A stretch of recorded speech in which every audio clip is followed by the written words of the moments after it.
that delegating risk, it makes risk so lonely, and risk managers are becoming so lonely. And possibility to connect risk managers with their peers, it is, it is not usual, unfortunately, and it takes a lot of belief and trust and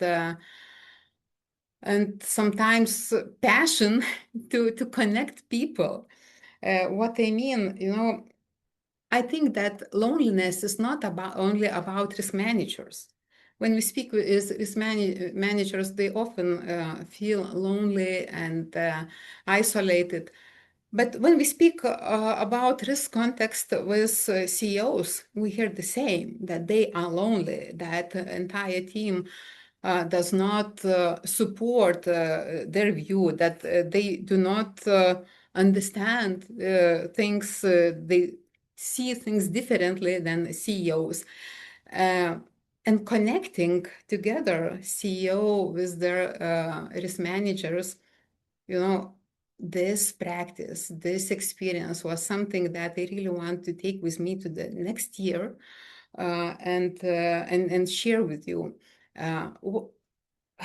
What we did actually when we launched with my team the program for risk managers. I mean, we understood that risk management is for risk managers. Unfortunately, this is the way the world is working around us. But we used marketing trick, and it worked. We claimed that each risk manager can bring business manager, either CEO or CTO or COO upon their choice for free without paying any additional money. And it worked. People joined and they contributed. And when we ended up this program, the first feedback that we got was from CEO. And we were reading and almost crying, and they emphasized that it is so good to be in the same room with our risk managers and to speak the same language and to align our views and to things in the same light. Yes, and what else? There are some practices that I wanted to emphasize. Besides this, that bringing together people is very much important. It is about the same. Risk works when it's shared, not delegated. And in traditional settings, in hierarchical regulations, in strictly regulated industries, we often are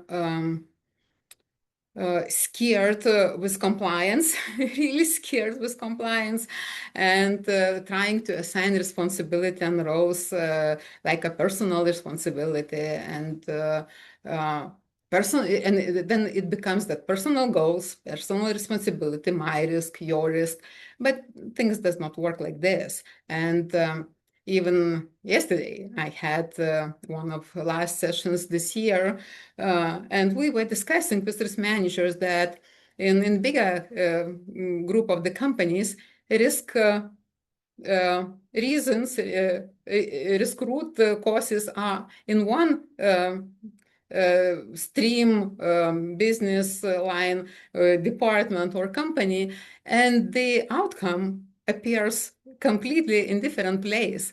And if those parts of organization are not working hand in hand, we even cannot set up decent controls, because one can notice early warning signals and another can change situation and apply mitigating measures. Yeah, so this works when it is shared. It is teamwork. So this it's not new, but this year kind of confirmed this understanding to me. Another thing, what is really important, that risk appetite has no sense for organization if it's not embedded into decisions. And it was both disappointing and encouraging talking with CEOs about risk appetite when they said, well, actually, we are not reading those risk policies. We don't know what is written over there. We know that that we should have them, and the regulator should be happy with those policies. But on the other hand, they have their own description of their risk appetite. They know pretty well where is this borderline, where is the focus of their business, where is the focus of company that they are leading, and what is value, what are values behind all strategies and in the team that they rely on. So connecting those things into risk appetite makes us more confident and more connected together, and this is a huge step, bringing risk and business to the same table. This is something that companies I worked with this year discovered for themselves, that best controls often look like management practices, that all those nice habits that our management teams have, we can rely on, and they actually represent real risk work that is done to secure a result, to secure strategy deployment, and to secure the teamwork in the company. What was disappointing when I heard this,